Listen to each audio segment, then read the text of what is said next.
Well, good afternoon, everybody, and welcome to another edition of Thrive. I'm very pleased to have a fantastic franchisee in our system, Lisa Fausey. I actually remember, Lisa, when you were in training. We both have been here a long time, and I remember you going through training, and it's just really cool to see what you have built. So, first off, congratulations. Thank you. And I appreciate you taking some time to talk with us on Thrive. So, please share, as people are listening, please share a little bit about where you're located and how long you've been a franchisee with Home Helpers. Okay, thanks, Nick. Well, we are located in Martinsburg, West Virginia, which is a little piece of the eastern panhandle of West Virginia, located between Maryland and Virginia. And they call it the four-state area here because within about 15 to 20 minutes, you can be in one of four states, Pennsylvania, Maryland, West Virginia, and Virginia. So that's where we started. And over time, we were able to add some more area in a couple of counties north of us in Maryland. And just recently, we added parts of 8 more counties in Virginia. So, we're really excited about that, and, we opened our, first franchise territory in 2016, and, within 1 month, we had our first client, which we were so excited, but not really, because it was my great aunt. So, we started off caring for family right away. But, we're located right here in, the Eastern Panhandle, Northern Shenandoah Valley, Western Maryland area, and really happy to be able to serve folks in our local community. Wonderful. And so you've been doing this how many years again, was it? We'll be entering our 8th year next month in March. Eighth year. Amazing. So please share with us, you've been doing this 8 years. What was Lisa doing prior to her time with Home Helpers professionally? Well, I've done lots of things over my adult life, most of which was something in the healthcare field, from being a nursing assistant, working in doctor's offices, hospitals, long-term care communities, hospice. I had 5 years at our local hospice here in Berkeley County, where I was their first secretary and their first CNA. I also managed a large staffing company in Baltimore, Maryland, when we lived in Maryland for a little bit. And it was healthcare centric. So we did a lot of per diem nursing, full time placement of top level managers within the hospital systems like MedStar and University of Maryland. But most recently, when I decided to start looking at a business, I was a digital marketing executive for a Google Premier partner company, and I had been doing that for 10 years quite successfully, and, enjoyed it actually until I didn't. And during that time, had you wanted to own a business for a while, or how did you get to that realization that, I want to do something on my own? Well, I would say my first decision to probably do something business-wise was actually in high school. I was a member of the Future Business Leaders of America. My great aunt, who was my first client at Home Helpers, actually was a business teacher in a high school here in the area. Now, she was not my teacher, but she was quite influential in me being interested in business because she taught typing and shorthand. Yes, back in the old days, they did shorthand. I never learned shorthand, but my mother did. But I would say when I was being a digital marketing executive, I worked with hundreds of business owners throughout our region in Virginia, Maryland, and West Virginia. And I witnessed their level of independence that they would have. They tended to be able to vacation more. They tended to have more frustrations. They tended to enjoy serving the community, no matter what type of a business it was. And I worked with all types of businesses in their digital marketing, from large attorney offices to a small local pizza shop just opening up, to hotels that were franchises, to the local menswear shop or something like that in the area. So I had a big variety of opportunity to learn from business owners and see where their lack of effort changed their ability to produce. I watched and learned from them quite a bit on how they manage their funds. I watched and learned about hiring. Um, And I observed a lot over 10 years of working with these business owners, sometimes even startups. One guy, I even named his business for him. He was a moving company and we helped him grow exponentially. I have a friend who has a hair salon in the area, and she had acquired a youth salon that was owned by someone else. And then she grew that and expanded it. And then eventually went on to buy her own building and build that out into her own salon. And I thought, if she can do this, why can't I do this? Well, my husband and I actually opened another business before Home Helpers. So he had an interest in pest control. So my husband opened a company called American Pest Control. It was not a franchise, but I helped him a little bit with that. I learned about how to use the Small Business Administration, how to use our Secretary of State's office, how to set up our taxes and everything. And so I learned quite a bit about that from him and from that whole process. And then when it came time that I was truly burnt out in my digital advertising career and I felt like I was exhausted there, I decided it was time to truly move forward on this wish. And that's whenever I started figuring out what I wanted to do. Very cool. And I want to take a moment for our listeners too to just to bring up what you mentioned about the SBA. Most or a lot of people, I should say, know that the SBA provides funding and for small business loans. That's kind of what comes to mind. They have a lot of really great resources for small business owners outside of funding. One of which is the Small Business SBDC, Small Business Development Center. And for folks listening, that is a resource of business professionals that volunteer their time to help with business planning, business advice, et cetera. They have courses that there's a lot that aren't don't have a cost to them. So check out your local chapter of your SBDC.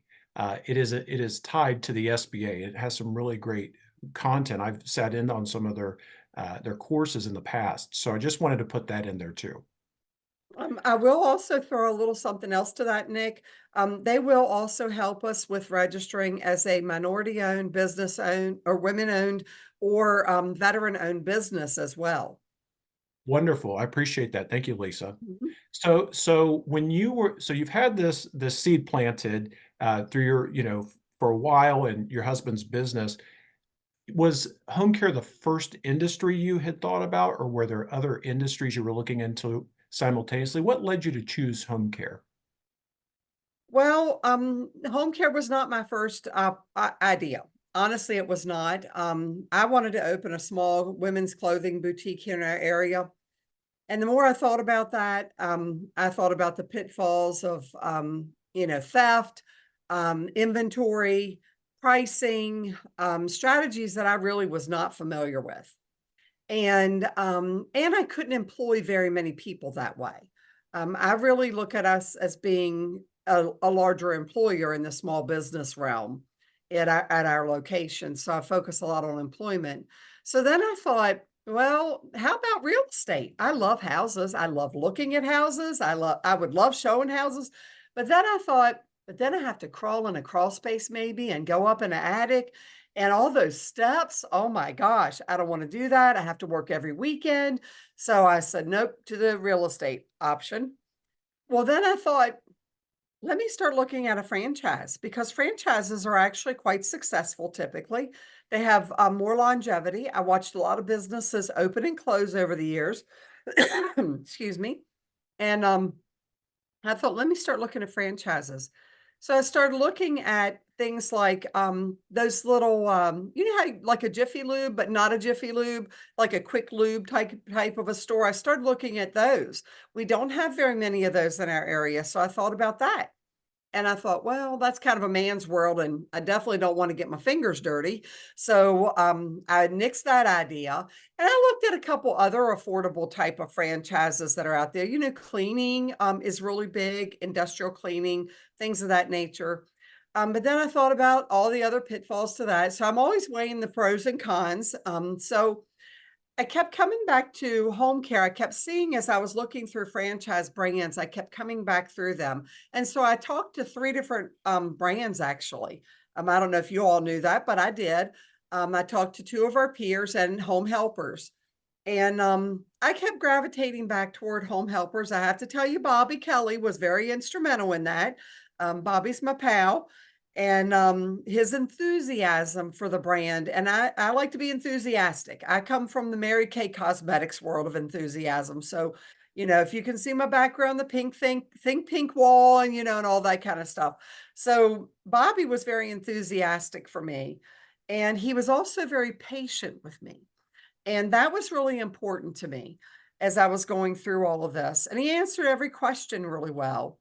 And I kind of had the ball dropped on one of the other brands. They did not continue to follow up with me because I was slow to make decisions. This was a big change for me. I had a really good income in a good field that I did like, but I was getting burnt out in. And so that's why I ended up kind of coming and sticking with home helpers along the path. They just stayed with me, and I felt that they offered what I wanted.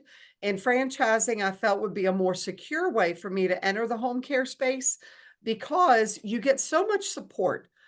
You get not only support from people like you and Bobby and others within our brand family, um, but if I did it all by myself, I would have to figure all that out on my own. And I'm not an expert I'm not a lawyer, I'm not an accountant, I'm just a gal who wants to help people. And so I figured if I went with that franchise in home helpers that it would help me tremendously, and it has. Wonderful, wonderful. And I think that's a big part of, franchising that I've learned too, just to echo what you're saying, Lisa, is we think about the hard, differentiators on paper, but Mhm. so much of it really is the intangible, the people supporting you, and the other franchisees, which are just great resources, come from different backgrounds, like you're saying, and can really help you as you're building a business. So, as you made the decision and you're awarded your franchise, your Home Helpers franchise, getting started, we all know any business you start, those first few years are the toughest. What, particularly made your first year after opening your Home Helpers easier that stood out to you, being part of Home Helpers? Well, the number one factor would be in advance of opening, I had a lot of training. So, we went over the pro forma together. We went over how to make decisions together.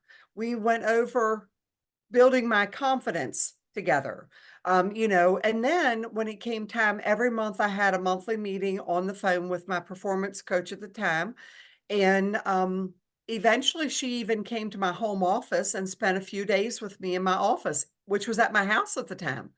And we made calls on some businesses, but she helped me with my file structure, making sure my personnel files were handled correctly, making sure that my client files were being handled correctly, and that I was, doing simple things like making sure that the client received their HIPAA privacy policy and signed a document saying that they had that. That we reviewed things correctly, that we followed personnel practices and standard operating procedures within business, and just a lot of advice and information. And I always knew that someone was at the end of the email or someone was at the end of the phone if I needed something, whether it was a text or a call or an email, someone always responded to me. It could be my performance coach or someone within the NSC that actually was there to support me on that level. Appreciate that, and, I think about back when we went through COVID too, what that was like, and boy, we talked a lot. I mean, anything you wanna add about, about during that time of COVID, how the various aspects of how the franchise might have supported you through that? Because I remember we talked a lot with the community. hmm Well, we really did, webinar after webinar, meeting after meeting, and, you'd get from one Zoom meeting into another, and then a Teams meeting, then back to a Zoom meeting, and that was your day. And, how to migrate and get through that. The National Support Center truly was a support center for us throughout COVID. From finding us, sourcing us options for masks and gowns and whatever other supplies we needed to have, gloves and things of that nature through various outlets, getting us good prices and giving us options to the membership that the National Support Center covers with us with Home Care Association of America, where all of our Care Pro staff were able to actually take a COVID ready training and certify us that we had been trained on how to work within a home if we chose to care for a patient in the home with COVID.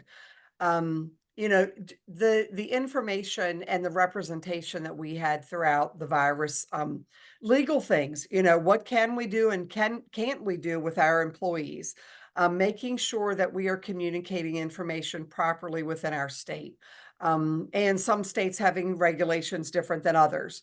I just cannot say enough about what home helpers helped us through during the COVID pandemic. I mean, it really was amazing to know that we had that level of support.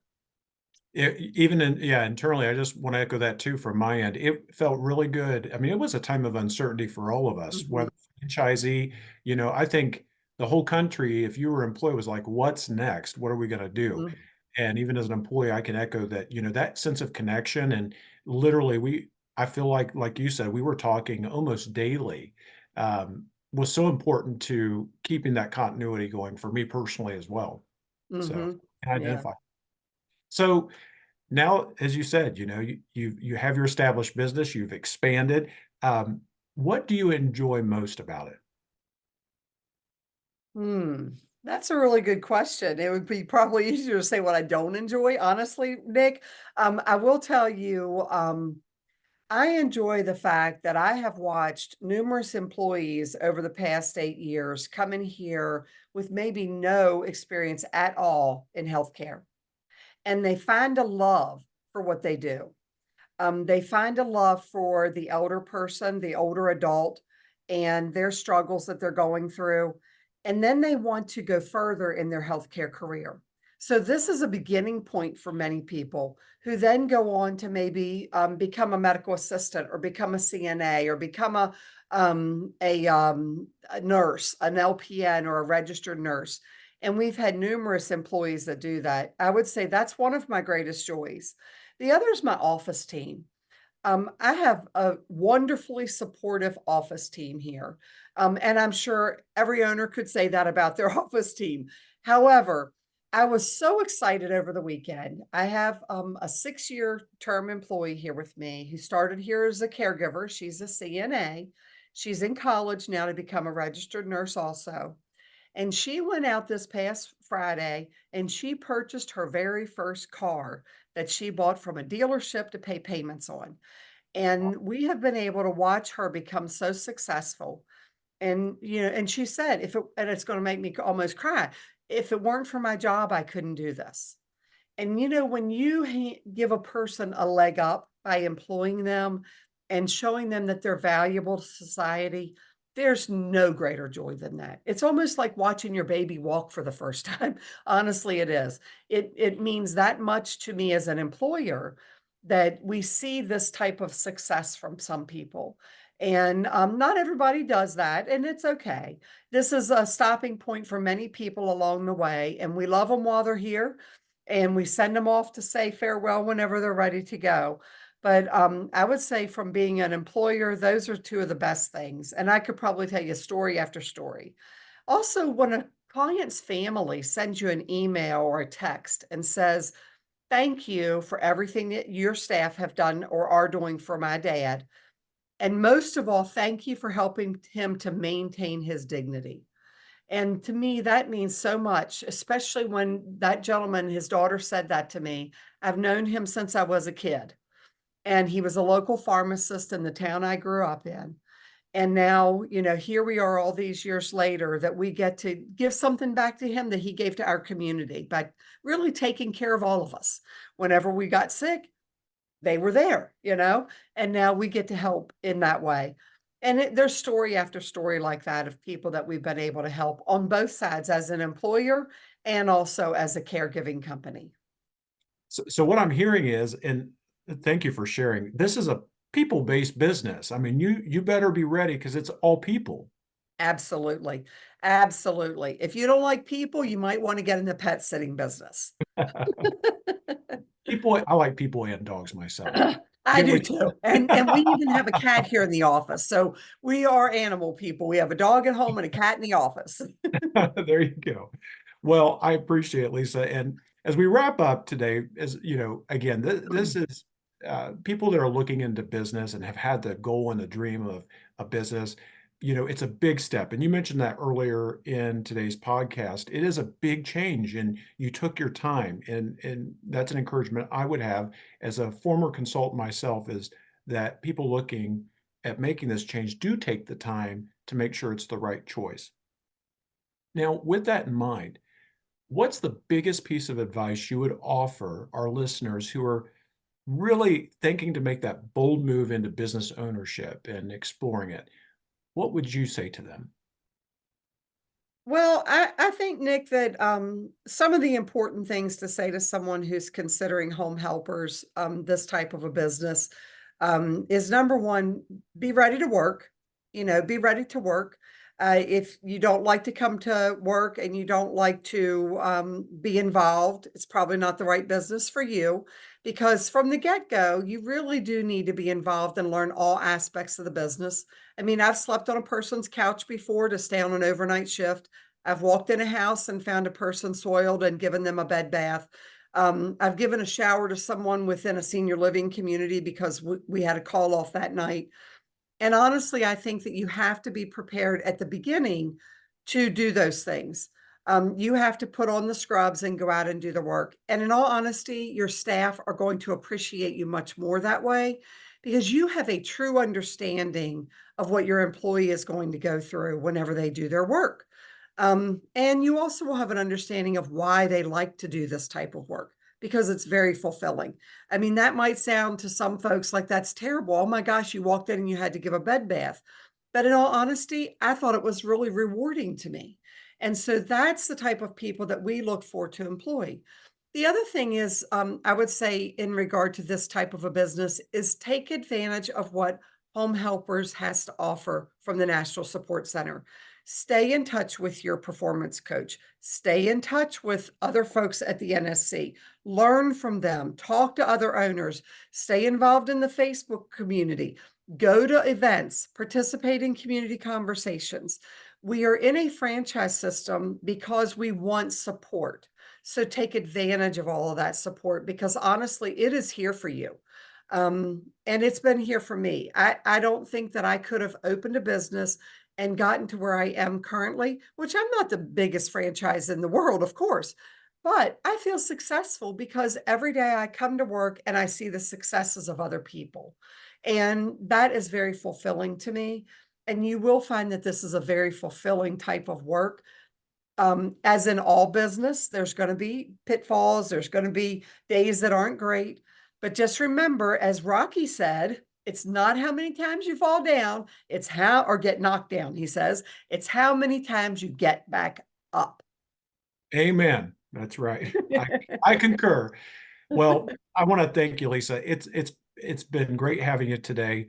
And I want to say personally, it was really neat because you did begin your business. I've been with the organization now almost 10 years, and you specifically are somebody I remember when you were training.